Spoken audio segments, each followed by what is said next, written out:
Jésus, Jésus, tu viens pour nous consoler. Tu guéris les cœurs brisés, soulager les opprimés. Tu es toujours capable de délivrer. Ton nom est Jésus. Jésus, tu viens pour nous consoler. Tu guéris le cœur brisé, soulager les opprimés. Tu es toujours capable de délivrer. Tu es toujours capable de délivrer. Chers téléspectateurs et téléspectatrices, ceux qui sont sur les réseaux sociaux, recevez nos salutations dans le précieux nom de Jésus-Christ. Vous êtes en compagnie des missionnaires Emmanuel et Diamant dans votre émission MSD Media Service Diffusion. Et nous sommes dans notre grand thème, l'âme blessée, guérison intérieure. Donc nous avons parlé des blessures causées par les parents, les rejets agressifs et rejets passifs. Nous sommes en train de parler du développement des blessures du rejet passif et du développement des blessures du rejet agressif, d'où la rébellion et l'amertume. Aujourd'hui, nous allons parler des solutions. Conclusion et solution. Conclusion et solution. Merci beaucoup. Nous allons prier. Notre Dieu, notre Père, nous te sommes infiniment reconnaissants. Est-ce que tu as permis que nous avons obtenu cette grâce ce jour pour éclairer encore, pour transmettre encore ce message de ta part? Esprit de Dieu, accompagne-nous dans ce message. Et nous prions que tu disposes les cœurs et les pensées, afin que les gens soient éclairés, afin que ta puissance puisse œuvrer en leur faveur, et que les gens puissent passer à la guérison. Les gens puissent sortir de leurs problèmes d'amertume, de blessure, de rejet, et que l'homme s'épanouisse selon que tu as voulu, au nom de Jésus-Christ. Amen. Amen. Amen. Donc, aujourd'hui, on va conclure et on va poser une solution. C'est à travers cette solution que nous retrouvons la guérison intérieure. Donc, cette guérison intérieure, donc aujourd'hui, on va conclure. Donc, quand un enfant est né ou une personne passée par le rejet passif et le rejet agressif, et on a parlé du développement, comment le rejet passif se développe dans la vie de la personne. La vie de la personne est instable et déséquilibrée. La personne ne peut pas avoir une bonne relation avec Dieu. Tandis que le rejet agressif, son développement pousse la personne à être en rébellion contre X, Y et avoir l'amertume dans le cœur. Et on disait que l'amertume, c'est un poison. Quand ça entre dans la vie d'une personne, ça commence à détruire la personne. Et nous avons parlé que c'est l'arme la plus sophistiquée que l'ennemi utilise aujourd'hui dans l'église, dans la société, à l'école, un peu partout, pour détruire, c'est-à-dire séparer la personne des autres et commence à les détruire de l'intérieur. Parce que quand l'amertume est dans le cœur d'une personne ou entre dans l'âme d'une personne, c'est des dégâts. Et c'est ça que ça construit un mur d'isolation, ça construit que on n'est plus sage. Ça amène que les esprits mauvais, la sorcellerie peut entrer dans notre vie à cause de l'amertume.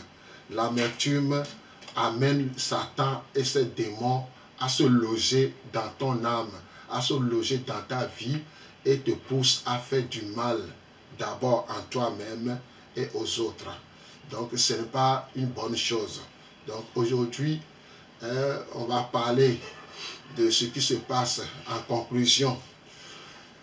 ce qui s'est passé depuis l'enfance, que nous avons reçu ces blessures, ça, on disait souvent que la frustration, c'est l'insatisfaction de l'enfance qui n'est pas guérie, qui nous pousse à rentrer dans l'âge adulte avec toutes ces blessures-là. Donc beaucoup de gens viennent en relation d'aide à cause de manque d'amour. L'amour paternel et l'amour maternel. Si ça manque, ça pousse la personne à la haine, le refoulement, complexe d'infériorité et complexe de supériorité. Une personne dont les besoins ne sont pas satisfaits en manque. C'est pourquoi beaucoup de gens poussés par ce qu'on appelle une motivation de déficit dans le cadre de l'amour, la personne est déséquilibrée, la personne ne peut pas recevoir l'amour, la personne est vraiment totalement déviée. C'est ça que certains utilisent des stratégies pour combler ce vide d'amour par l'alcool. Si nous voyons aujourd'hui d'autres boire jusqu'à la lit, hein, ils marchent à quatre pattes ou en tutubant tout ça là, ils voient que l'alcool peut combler le manque d'amour. D'autres, c'est la drogue. Aujourd'hui, il y a différents types de drogues que des gens prennent pour pouvoir oublier leurs blessures. C'est pire encore. Ça va commencer à te détruire. D'autres, c'est la sexualité débridée. Ils courent derrière les filles et les filles courent derrière les garçons et ainsi de suite. D'autres, c'est la boulimie.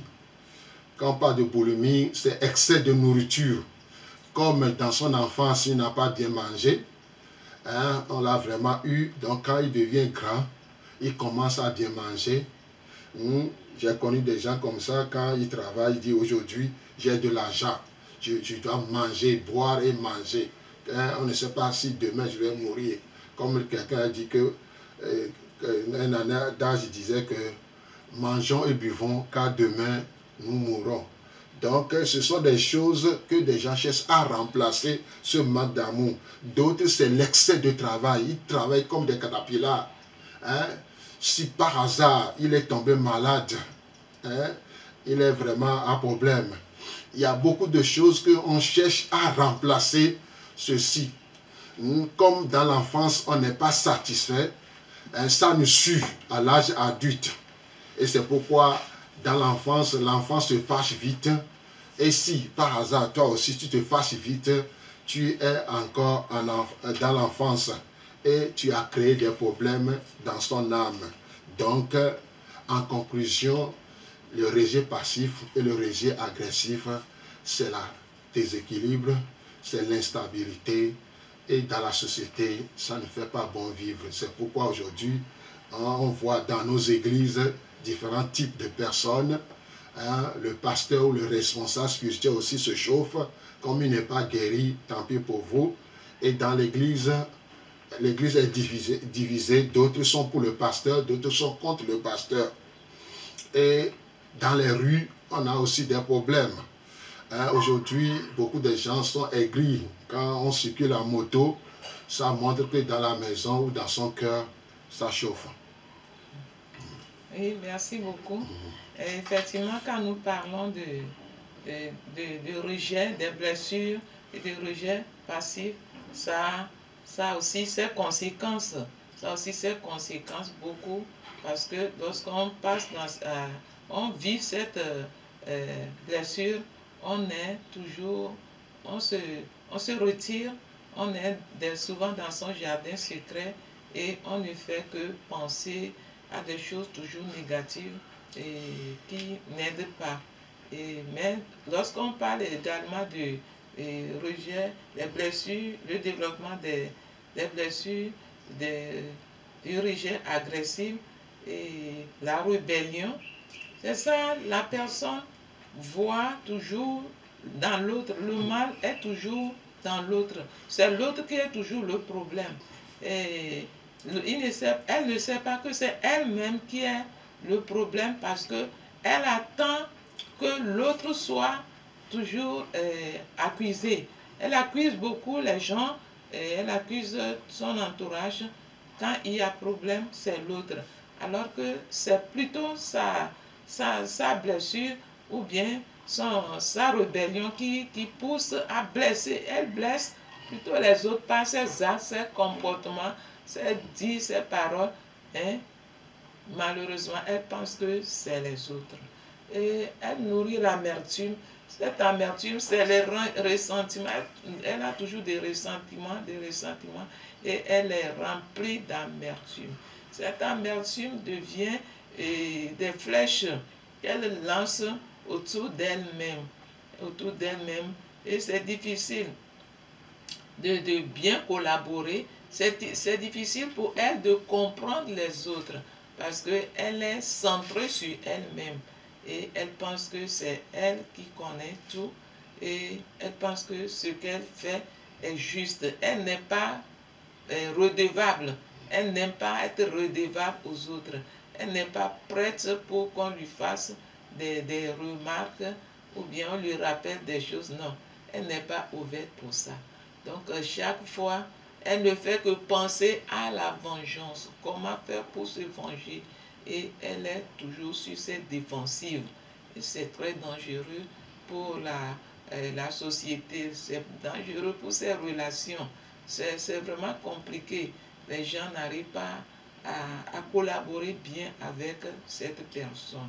Et ça le met souvent seul. Et elle pense être toujours au-dessus de tout le monde, puisqu'elle n'est pas ouverte aux corrections, bien au rappel des autres. Alors que nous sommes conscients que personne n'est parfait. On a besoin toujours des remarques des autres pour pouvoir nous corriger, ou bien pour pouvoir construire une bonne chose en soi et autour d'elle. Donc, la rébellion qui aussi entraîne l'amertume ne nous aide pas, nous-mêmes, même dans nos familles. Ces personnes, quand ils sont à la famille, tout le monde se met sur tout le monde est sur cette personne qui vivent parce qu'il ne sait pas ce qui va se passer encore. On ne sait pas comment elle va réagir. Donc, c'est ces choses-là, nous voulons vous rappeler ces choses pour que nous puissions sortir de cette situation de vie qui ne nous arrange pas, nous-mêmes ni les autres. Et on peut corriger. Et Jésus est là pour nous aider à sortir de cette étape. Merci beaucoup. Donc, voilà, pour s'en sortir, il y a une personne. Et cette personne est capable de te guérir psychologiquement, spirituellement et physiquement. Et cette personne, c'est notre Seigneur Jésus-Christ de Nazareth. On va en parler. Pourquoi il est capable de te guérir? Pourquoi il est capable de te soulager, de te consoler? Pourquoi il est capable d'entrer dans ta vie intérieure et te guérir? On va voir. Quelqu'un qui n'a pas vécu certaines choses ne peut rien faire. C'est pourquoi aujourd'hui, d'autres, quand tu passes chez quelqu'un, tu peux narrer ton histoire et dire, ah, si on est ainsi, on va jeûner et prier, on va faire des veilles de prière. Des fois, ça ne marche pas. Des fois, ça marche, mais après, plus tard, ça revient à zéro. Donc, il y a quelqu'un, on va voir son exemple. Donc, l'exemple de notre Seigneur Jésus-Christ. Jésus était blessé. Jésus a eu des blessés et c'est prophétisé dans le temps. Ésaïe en a prophétisé. On va lire Ésaïe 53, verset 5. Ésaïe 53, verset 5. Mais il était blessé pour nos péchés, blessé pour nos iniquités.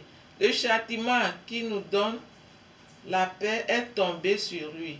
Et c'est par ses meurtrissures que nous sommes guéris. Oui. Amen. Amen. C'est par ces blessures que nous sommes guéris. Meurtrissures ou blessures, c'est la même chose. Donc, d'abord, Jésus a été blessé à cause de nos crimes. Quand nous, le rejet passif entre dans notre vie, on a commis beaucoup de crimes. Quelqu'un qui est timide, quelqu'un qui est triste, est-ce qu'il peut faire fonctionner correctement la société ou le travail? De deux, celui qui a le rejet agressif, chaque fois c'est la colère, chaque fois il s'énerve. Est-ce que ça peut arranger la société et l'église, ainsi de suite? Donc nous aussi, nous avons commis des crimes. Et ces crimes, à cause de nos crimes, Jésus a été blessé. Et c'est Ésaïe qui a prophétisé dans le temps qu'il y aura une personne qui va être blessée et qui va guérir. Il a plu à Dieu de le blesser. Ésaïe 53, 10. Ésaïe 53, verset 10. Il a plu à l'Éternel de le briser par la souffrance, après avoir livré sa vie en sacrifice pour le péché. Alléluia. Jésus a été brisé ou blessé à cause de nos crimes, à cause de nos blessures. Ésaïe 53, verset 10 l'a bien dit. Dieu l'a brisé pour nous sauver, pour nous guérir. Dieu l'a brisé à travers beaucoup de choses qu'on va voir aujourd'hui. Comment il a été brisé, comment il a été blessé. C'est pourquoi il est prêt aussi à nous comprendre. Donc, il a plu à Dieu de le briser ou de le blesser. Pourquoi? Parce qu'on va voir ce qui s'est passé au juste. C'est dans une prophétie que Ésaïe a fait concernant la vie de Jésus-Christ. D'abord, il a été trahi par un ami intime. Nous savons cet ami intime qui s'appelle Judas Iscariot. Un ami intime. Un ami qu'on a mangé ensemble. Et ils ont mangé ensemble avec Jésus-Christ. Et ils ont fait des tours, prêché, enseigné, fait tout. Mais il a été trahi par un ami. Et je pose la question aussi, à cause de ce qui s'est passé dans nos familles, nous aussi, on se sent aussi trahis par nos parents. Pourquoi? L'entente qui n'est pas comblée, ce que nous attendons de nos parents et qui n'ont pas été satisfaites, ça, ils nous ont trahis. Pourquoi? Parce que c'est eux qui nous ont amenés sur la terre. Ils doivent nous satisfaire, mais voilà qu'il en manque. Quelque part, Jésus a été trahi par un ami intime. Et cet ami intime aussi, c'est nos parents qui ne nous ont pas vraiment occupés de nous. Tu as quelque chose à ajouter? Et effectivement, lorsque on a tant de nos parents et que nous pensons que c'est eux qui sont notre Dieu, notre tout sur cette terre. Et malheureusement, le contraire se présente. Il y a le ressentiment et nos besoins ne sont pas à combler et on se sent vraiment trahi. On se sent trahi parce que notre objectif n'est pas atteint, notre attente n'est pas comblée et notre soif n'est pas étanchée. Et ça apporte beaucoup de découragement ou bien de frustration. Et Jésus, lui, ce n'est pas ses parents, mais c'est plutôt son ami, celui avec qui il mange, il marche tous les jours. Mais tout ça, là, Jésus a passé par là pour nous rappeler ou bien tout nous montrer que tout est possible. On peut aussi traverser ces situations, qu'importe là où cette trahison va venir, il y a la solution. Oh ouais. Donc c'est pourquoi celui qui est trahi par ses parents, quand il vient à Jésus-Christ, Jésus le reçoit à bras ouverts, parce que lui aussi en a goûté. Des fois, des gens pensent que Jésus, n'a pas traversé ce genre de choses. Jésus a traversé plus que nous aussi. Donc, de 2, rejeté. Ésaïe 53, 2 à 3. Il a été rejeté. Et Ésaïe a prophétisé. On lit. Ésaïe 53, verset 2 à 3. Il s'est élevé devant lui comme une faible plante, comme un rejeton qui sort d'une terre desséchée. Il n'avait ni beauté ni éclat pour attirer nos regards, et son aspect n'avait rien pour nous plaire. Méprisé et abandonné des hommes, homme de douleur et habitué à la souffrance, semblable à celui dont on détourne le visage. Nous l'avons dédaigné, nous n'avons fait de lui aucun cas. Amen. Amen. Rejeté. Donc Jésus a aussi été rejeté par son village. On va voir ça plus tard. Son village, sa famille. Parce qu'après, Marie a eu 10 enfants, 4 garçons et 6 filles. Regardez ce qui va se passer dans la maison. Donc ils vont connaître son histoire. Donc Ésaïe a prophétisé en ce temps-là que le Sauveur, si nous voyons comment on l'a tabassé, comment on l'a flagellé, celui qui est un beau gars au début, une fois flagellé, il est devenu presque... et si tu regardes son visage, tu vas pleurer. Tout ça là pour nous sauver. Nous qui sommes rejetés par nos parents, nous qui sommes rejetés de rejet passif, rejet agressif, Jésus en a subi dans sa maison, dans sa famille et dans son village. Et Ésaïe en a prophétisé. Et c'est arrivé. Accusé, Matthieu 12, 24. Matthieu 12, allez. Matthieu 12, 24. Les pharisiens, ayant entendu cela, dirent, cet homme ne chasse les démons que par Belzéboul, prince des démons. Amen. Donc on l'accuse. Malgré qu'il fait des miracles, il chasse des démons. Il fait des choses. Nous aussi, on nous a accusés. Jésus a été accusé. Nous aussi, dans la famille, on nous a accusés de beaucoup de choses. Donc Jésus aussi en a goûté ce que c'est que accusation. Donc dans son pays même, ou dans son village, dans sa ville, on l'accuse de démons. Bézéboul, chez nous ici, on l'appelle souvent Sakpater ou Arolou. Donc on l'accuse Jésus en train de chasser les démons avec des mauvais esprits. Malgré qu'il est en train de faire du bien. Nous aussi, des fois, on fait du bien, mais on ne le connaît pas. On ne le connaît pas et on nous accuse que tu as fait ceci, tu as fait cela. Malgré que tu as fait du bien, malgré que tu as fait ceci ou cela, au lieu de t'applaudir, au lieu de te féliciter, on cherche à t'accuser que tu as fait ceci, tu as fait cela. Ça blesse le cœur, ça détruit la vie. Mais Jésus en a goûté. C'est pourquoi il est prêt. Quand tu viens, il va t'accueillir à bras ouverts. On l'a détesté et on l'a abandonné. Tout ça là, on l'a détesté et on l'a abandonné. Ses propres disciples ont fui le laisser à Gethsemane. Mais tout ça là, si tes parents ont fui te laisser, Jésus est prêt à t'accueillir. Et la vie n'est pas facile depuis le temps jusqu'à ce jour. Et Jésus a traversé toutes ces choses pour nous montrer, pour nous laisser son exemple. Que quelles que soient les difficultés que nous traversons, quelles que soient les accusations et les blâmes, il y a toujours un espoir. Il y a toujours une voie de sortie. Parce que Jésus est notre exemple de tous les jours. Il a traversé. Nous devons être reconnaissants que nous ne sommes plus des novices. Jésus a traversé toutes ces choses et il nous rassure que lui, il est la seule personne qui nous comprend davantage. Il n'a personne de peu, même si personne ne te comprend, il y a Jésus qui te comprend. C'est là la bonne nouvelle, c'est là notre espoir. Il y a quelqu'un qui nous comprend. On va lire Hébreux 5, 7 à 10. Les choses qu'il a souffertes. Les choses qu'il a souffertes. Hébreux 5, 7 à 10.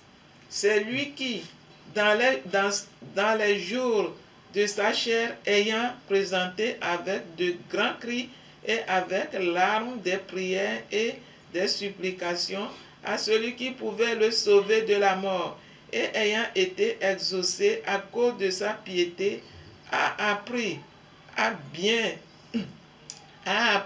bien qu'il fût fils, l'obéissance par les choses qu'il a souffertes, et qui, après avoir été élevé à la perfection, est devenu pour tous ceux qui lui obéissent l'auteur d'un salut éternel. Dieu l'ayant déclaré souverain sacrificateur selon l'ordre de Melchisédek. Amen. Amen, amen, amen. Les choses qu'il a souffert, Jésus en a jusqu'à la gorge. D'ailleurs, même dans le ventre de sa maman Marie, c'est là où la souffrance a commencé. On voulait faire le recensement. Ils doivent quitter leur ville pour aller dans le village de son mari David. Donc de Jérusalem à son village, c'est montagneux. Donc ça monte, ça descend. Une femme enceinte sur un âne qu'on emmène au village. Et dans ce village, ils ont promené, ils n'ont pas trouvé de maison ni hôtel. Jésus est né extraordinairement dans une étable. Aujourd'hui, on appelle ça la crèche, la crèche. Donc, c'est là où on élève les moutons. Et dans cet enclos, ça fait bon vivre. Ça sent bon aussi. Donc, Jésus n'a pas de berceau comme nous. Son berceau, c'est là où le majoire, c'est là où on amène, c'est là où on ajoute les herbes mélangées de certaines, tout ça là, pour mélanger et les moutons mangent. C'est là qu'on a arrangé pour mettre Jésus dans ce berceau spécial. Voilà, la souffrance a commencé. Et Hérode s'est fâché. Et à cause des rois mages qui sont venus dire qu'ils ont vu son étoile écrit dedans, le roi des Juifs, Hérode s'est fâché, il a massacré des enfants de 1 à 2 ans. En ce temps, Jésus a 2 ans. Voilà la souffrance qui a commencé. Maintenant, comme Hérode est mort, ils sont revenus, ils ne sont pas allés à Bethléem, ils sont allés à Nazareth. Et après, Jésus, sa maman a eu 10 enfants, 4 gardes et 6 filles. Et leur nom, il y a José, il y a Jacques, Jude et Siméon. Ces 4 personnes et les filles, qu'est-ce qui va se passer dans la maison? Ils connaissent l'histoire. Que Jésus, ce n'est pas son papa qui est Joseph. Leur papa, c'est Joseph, mais Jésus, ce ne sont pas, c'est un père adoptif. Ça va crier dans la maison. Ça va chauffer dans la maison. Et dans le village Nazareth, c'est pourquoi un jour, il a quitté Nazareth. Il n'arrive pas à supporter les injures. Le village l'insulte, la maison aussi, ça chauffe. C'est pourquoi il a quitté la maison familiale. On a dit les choses qu'il a souffert. Il a quitté la maison familiale. Il n'a pas de maison. Il n'a pas de garde-robe. Il n'a pas de lit. Ni quoi que ce soit. Il se promène de ville en ville, de village en village. Des fois, il se couche dans les pirogues. Et on les dérange des fois. Des fois, il a faim. Il a cherché à manger. Et voilà, en face de lui, un figuier qui ne produit rien. Et des fois, il a pleuré. Il a pleuré. Il dit que les oiseaux ont des nids, les renards ont des taniers, mais le Fils de Dieu n'a pas où reposer sa tête. Ça a chauffé de telle manière que il n'a pas quoi manger. Des fois, c'est Lazare et Marthe et Marie qui s'occupent de lui. Voilà qu'un jour, Lazare est mort. On l'a venu chercher, dit Lazare n'est pas mort. Il a ressuscité Lazare.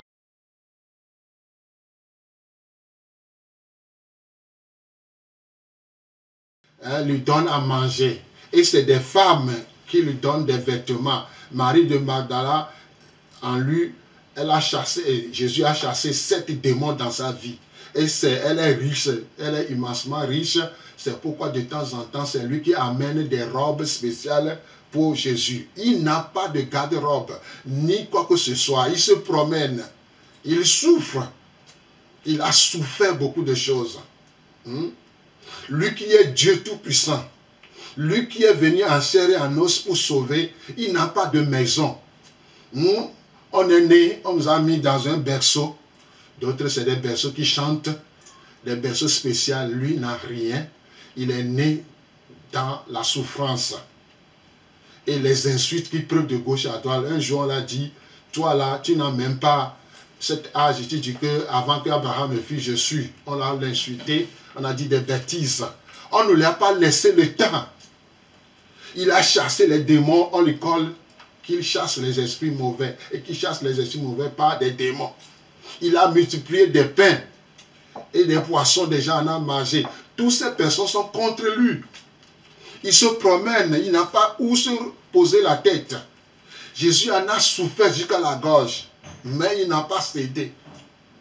Il n'a pas cédé à la tentation. On va voir ça. Il a souffert terriblement. Nous, par exemple, notre souffrance n'est rien. Jésus en a quelqu'un, nous on a des chambres pour dormir. On a des lits, ou soit des nattes, tout ça là. Mais lui, rien. Et c'est pourquoi de temps en temps, on cotise pour se nourrir. Et Judas aussi, bon, qui est trésorier. Voilà ce qui s'est passé à la dernière minute. Il a souffert beaucoup de choses. Pour manger, c'est difficile. Des insultes, des bêtises. Celui qui guérit, qui chasse les démons, qui fait du bien, on le colle. Donc Jésus en a passé dans tous les domaines de sa souffrance, en a passé. Par exemple, le jour de sa mort, premièrement, on a arraché ses barbes vivants. On l'a fait porter une couronne d'épines. On l'a flagellé 40 coups moins 1. 13 à la poitrine, 26 au dos. Et le bâton s'est rempli de fer et d'os. De colonnes vertébrales comme ça, pointues. On tape et on tire comme ça. Il en a suivi. On l'a fait porter une croix qui pèse au-delà de 50 kilos. Il n'a pas supporté. Et on a attrapé un Africain de la Libye qui l'a aidé pour aller à la croix de Golgotha. La route pour Jérusalem à Golgotha, c'est un pavé qui n'est pas plat. Regardez ce qui se passe. On le tabasse, il tombe. On le tabasse, il tombe. Il se lève jusqu'à aller à la Golgotha. C'est une montagne.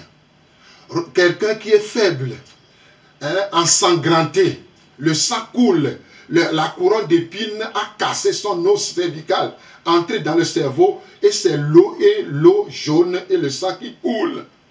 On l'a arraché sa barbe, on l'a flagellé, on l'a fait transporter une croix, et arrivé à la Golgotha, on l'a crucifié avec une clou. Quand on était au Mali, on faisait le film de Jésus-Christ. Et Jésus parle en bambara.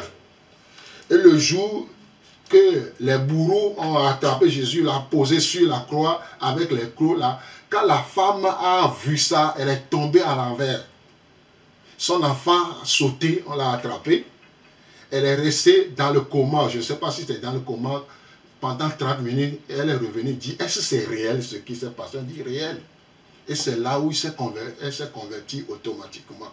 Elle a donné sa vie à Jésus-Christ. Jésus en a souffert. Les clous là, ça traverse l'os de la main et ça sort de l'autre côté. Quand les deux pieds sont collés comme ça, le clou traverse le premier pied et le deuxième pied sort de l'autre côté. Les couronnes d'épines sur la tête. Et un soldat a osé percer ses côtes. On a dit que l'eau et le sang ont coulé aussi. Et à la fin, il a dit quoi? Père, pardonne-les. Tout est accompli. Jésus en a souffert jusqu'à la gorge. C'est pourquoi il est prêt à intervenir dans nos vies. Effectivement, nous venons d'écouter un peu, nous avons vu tous comment Jésus a souffert pour nous. Et c'est pour nous donner l'espoir que malgré toutes ces choses, il y a un espoir, il y a une issue de sortie pour nous tous. Jésus, il a souffert l'abus physique, psychologique, spirituel, tout. Parce que nous avons vu, il a reçu des injures, des flagellations, tout. Mais il n'a pas abandonné. Nous avons lu dans Hébreu comment il a obéi jusqu'à la fin pour qu'il soit élevé, souverainement élevé par Dieu. Cela veut dire que nous avons aussi besoin de prendre courage, de persévérer pour pouvoir et pour continuer à obéir jusqu'au bout. Nous n'allons pas rester dans la rébellion ni dans l'amertume pour pouvoir être récompensés. Nous avons besoin de quitter cette étape de rébellion, d'amertume, pour en arriver à l'étape de pardon, à l'étape d'épanouissement, à l'étape que Dieu va nous récompenser. Et nous avons l'espoir que Dieu, il est juste. Il est juste. Il pouvait empêcher ces choses, mais il a laissé que ces choses arrivent pour que un jour, nous puissions savoir que ça peut arriver à tout le monde. Ça peut nous arriver, mais nous ne devons pas rester à ce niveau. Nous devons quitter ce niveau, cette étape, pour en arriver à l'étape de guérison, d'épanouissement. Donc, voilà, Hébreux 4, 15 à 16, on ne va pas lire le temps. Donc, souverain sacrificateur qui peut compatir à nos faiblesses. Donc, comme il a souffert, il comprend l'humanité maintenant. Il nous a compris maintenant pourquoi on est dans le rejet passif au rejet agressif. Il peut maintenant compatir, venir à notre niveau, il nous comprend. C'est pourquoi toute personne qui est blessée, qui a reçu des blessures internes ou intérieures, Jésus est prêt à intervenir parce qu'il te comprend. Lui-même en a subi de A à Z. Il a souffert beaucoup, plus que nous aussi. Nous, par exemple, ce n'est rien. Pour notre souffrance, ce n'est rien. Lui, un Dieu tout-puissant, en chair et en os, voilà ce qui s'est passé. C'est pourquoi il est souverain sacrificateur. Il est capable maintenant de compatir à nos blessures, nous comprendre. Et Hébreux 2, 10 et 17, toutes ces souffrances, c'est pour arriver à nous comprendre. C'est pour arriver à nous voir la guérie stable et équilibrée. Hébreux 12, verset 2, ayons nos regards sur Jésus. Donc c'est Jésus seul Jésus qui te peut comprendre. C'est pourquoi toute personne qui est blessée, toute personne qui traîne les blessures du rejet passif et le rejet agressif, vient à Jésus, regarde à Jésus-Christ. Il est prêt à intervenir. Il est prêt à te toucher. Si tu n'as pas cet amour, Dieu est amour. Jésus est Dieu, il est amour. Il te comprend. L'homme ou la femme, papa et maman ou la société ne va pas te comprendre. Mais Jésus va te comprendre. Viens devant lui. Ayez tes regards sur Jésus-Christ. Jésus, j'en ai blessé. J'ai reçu beaucoup de blessures de la part de mes parents, de la part de mes amis, dans la rue, à l'église, comme à l'école. J'en ai assez de blessures. Je viens à toi. Comme tu es un souverain sacrificateur qui est prêt à compatir à mes blessures, me voici devant toi. Et c'est pourquoi, dans le nom de Jésus-Christ, nous pouvons recevoir la guérison intérieure. C'est pourquoi Esaïe a dit, c'est par ces blessures que nous sommes guéris. Il en a ramassé jusqu'à la gorge. De la tête jusqu'aux pieds, il a reçu des blessures émotionnelles, des blessures physiques et même spirituellement. Mais il n'a pas bronché. C'est pourquoi il est prêt à expier nos blessures. Et quand on vient à lui, il est prêt à t'accueillir aux bras ouverts pour pouvoir te toucher, pour pouvoir te guérir. Seul Jésus guérit psychologiquement et spirituellement. Amen. Oui, la parole de Dieu nous a fait savoir que ces choses vont arriver. Nous pouvons passer par ces étapes. Mais nous n'allons pas rester dans cette étape. Parce que lorsque nous demeurons dans l'amertume, nous marchons vers la destruction, nous marchons vers l'enfer. Et Dieu ne veut pas que nous demeurons dans l'amertume, dans la rébellion, pour détruire et être détruits. Et nous devons voir l'exemple de Jésus et comprendre que ça fait partie de la marche de la vie. Lorsque nous sommes dans la société ou bien dans la famille, ces blessures sont inévitables. Mais nous allons faire l'effort pour sortir de cette étape et aller jusqu'au bout. Regarder Jésus, voir ces exemples et nous battre pour nous en sortir comme la parole de Dieu vient nous encourager.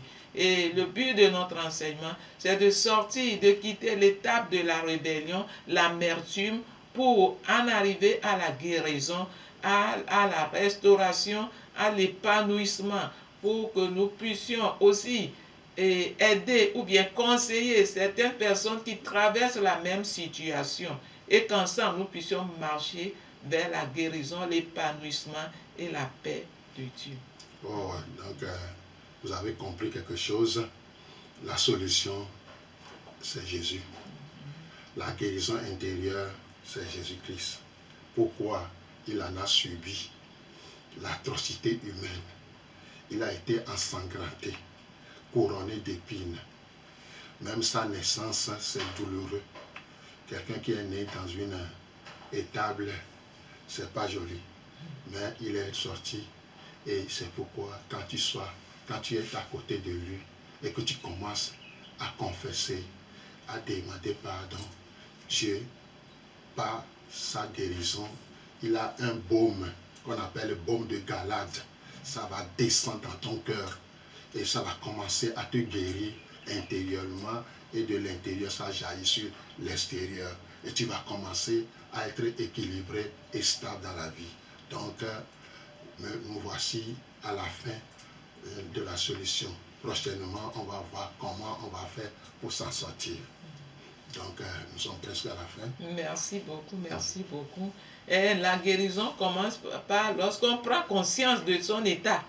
Lorsqu'on prend conscience de son état et qu'on prend courage, on prend la bonne décision de s'en sortir, Jésus est là. Sa main encore tendue vers nous. Ses bras sont ouverts. Il attend pour nous accueillir et nous consoler et nous guérir entièrement. Merci beaucoup. Donc, on va prier. Nous vous remercions, vous tous qui nous avez accompagnés, et soyez bénis. Et nous voulons vous encourager que ce temps est un temps bénéfique pour votre vie et que lorsque vous avez besoin encore d'aide ou bien des questions, nous sommes à votre disposition. Et nous sommes au Tocoin Séminaire. Je vais laisser Emmanuel vous donner les coordonnées et nous sommes disponibles. Donc, nous sommes disponibles à vous accompagner psychologiquement et spirituellement. Donc, voici nos contacts. Plus 228 70 41 09 27. Plus 228 99 48 35 45. Et je suis sur Skype. Comme là, .aoudia en minuscule, et vous allez nous trouver. Nous sommes à Tocoin Séminaire, derrière la maison de Toufane. Derrière la maison du feu, demandez d'après la maison de feu, M. Agbodjan, et le numéro c'est 57. Et vous allez nous trouver. Et tout ce qui vous arrive, je sais qu'on trouvera la solution, parce que Jésus est notre solution. Amen. Amen. Notre Dieu, notre Père, nous te sommes infiniment reconnaissants de ce que tu as voulu par ce temps toucher les cœurs des gens qui sont blessés et qui traversent encore cet état de blessure, d'amertume, de rébellion. Tu ne veux pas voir, Seigneur, les âmes se perdre. Tu veux que chaque âme vienne vers toi et l'âme blessée, l'âme amertumée ne peut pas avoir accès. C'est pourquoi nous prions que la puissance du Saint-Esprit œuvre en leur faveur pour les sortir de leurs blessures, de leur amertume, de leur rébellion, et qu'ils viennent vers la guérison, qu'ils viennent vers la solution qui est toi, Jésus-Christ, qu'ils puissent comprendre qu'ils puissent comprendre ce que tu as fait pour eux à la croix, et que tu n'es plus à la croix, c'est parce que tu as passé à la croix que tu as remporté la victoire, et ta résurrection a remporté la victoire, que nous puissions ensemble comprendre que tu n'es plus à la croix, mais que tu es ressuscité avec notre victoire sur les blessures et sur tous les problèmes, et que nous puissions aussi lever nos têtes pour voir ce que tu as accompli pour nous et vivre l'épanouissement, vivre la paix que Jésus nous a amenée, vivre la réconciliation avec nous-mêmes, avec les autres et avec toi, et que nous puissions avoir aussi cette récompense au nom de Jésus-Christ. Amen. Amen. Shalom, shalom. Que Dieu vous bénisse. Amen.